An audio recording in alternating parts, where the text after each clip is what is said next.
moon days. We know we don't come and practice a moon day because the teacher told you there is a moon day, and that's pretty much about what you know. I'm not coming to practice because it's a moon day. But why instead of just new moon and full moon? So particularly when you do a practice that is so fierce and is so intense like Ashtanga, we're practicing 6 times a week. Normally or traditionally, your practice should be from Sunday to Friday, and Saturdays is the day off. Now, obviously we have different lives here that they have in India, and sometimes we need to alter that. And sometimes we practice on Saturday and rest on Sunday, or whatever our busy life allows us to, right? Now, with the moon days, it's something that you should not take it as, well, I know it's a moon day, but I couldn't practice yesterday, so I'm going to squeeze it up the day of the moon day. There are reasons, and there are important reasons why we don't practice on moon days. So as you know, our bodies are pretty much made of water. So we can compare ourselves with the ocean. So as you know, what is new moon, right? The tide on the ocean increase. It does the same into your body. It's like you have this internal tide into your body where your joints get extremely flexible and moist, right?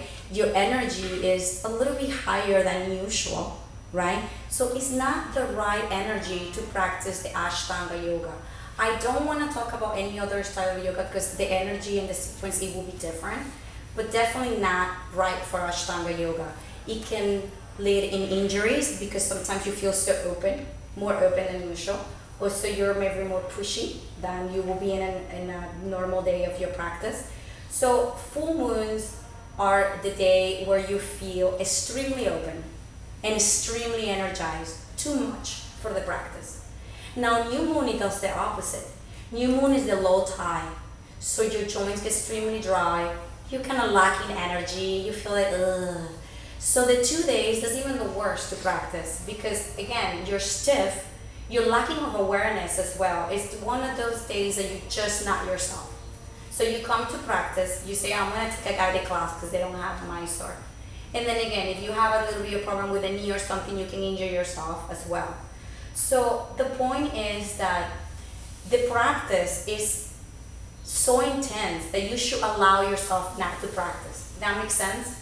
So we're working in non-attachment, and to be attached to your practice in a way that you cannot stop practicing, then it is a problem as well, right? So I also heard people saying to me, well, I couldn't practice yesterday because I needed it to go out. And I'm like, yeah, but today is moon day. Yeah, but then I come today because I couldn't yesterday. So we have to try to balance what is the more important. If we're going to go out or just really rest the day that we should rest. Now Saturdays, a lot of people ask me why we don't practice on Saturday. Don't worry about Saturdays. Guruji's wife told you need to take a day off. And he say, what about Saturday? That was that. So there is really, I mean, there were a few explanations why he picked Saturday. He thought that Saturday was the best, I mean, he used to be a lot in astrology, so he thought that Saturday, it was the best day to do other kinds of practice like meditation or pranayama instead of asana practice. But at the end of the day, it was not as important. He just wanted us all for us to have a day off, right? So if you need to sometimes have Sunday off instead of Saturday, that's okay. But try to respect the moon days.